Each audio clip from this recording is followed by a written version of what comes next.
नमस्कार सांगमाने जय जगन्नाथ। आज मु बनाऊँगी मो झीर छतुआ। ताकू मो पिलादिनु केबे भी सेरेलाक देनी।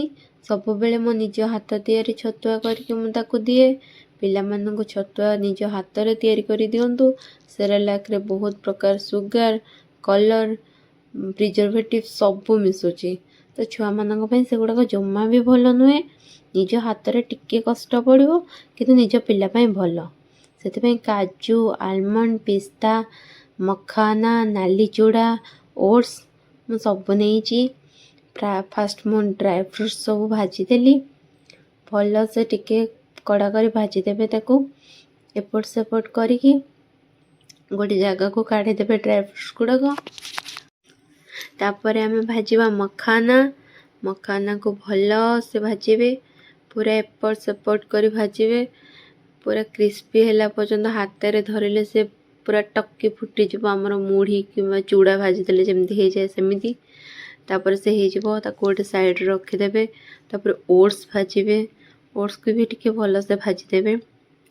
ओट्स भाज सारापर आम भाजवा चूड़ा टिके टाइम लगे जेहेतु चूड़ार परिमाण टिके अधिका चूड़ा टिके भल से भाजबे। जमीती मखाना आम ओट्स भाजिले सेमती चूड़ा भाजबे। चूड़ाटा को भाजी सारापर सबको टिके ठंडा करने को देवे कहीं पूरा गरम थाए ना जार पड़े गरम हो टिके ठंडा 5-10 मिनट ठंडा हो गले तापर आम सबको नहीं ग्राइंडिंग करवा। सबको मिसई देवे गोटे भल बड़ पात्र रे ताको नहीं ग्राइंडिंग करेंगे। ग्राइंडिंग कर पूरा फाइन पेस्ट करदेवे कहीं छुआ बनाऊे एमती भी छतुआ गुड़ाक पूरा फाइन ही हुए। आम ग्राइंडिंग करके नहीं आसवा गोटे जाली रे मुझे छाणी दौची काले गोटे को ड्राई फ्रूट्स रही गोटा ताको भल से छाणीदेवे गोटे चलारे चलईदेवे ताको गोटे जार पूरा एयर टाइट जार को लेकिन रखीदेवे। सब छतुआ गुड़ाक आपण जिते छुआर खाइबार अच्छी ताको देवे।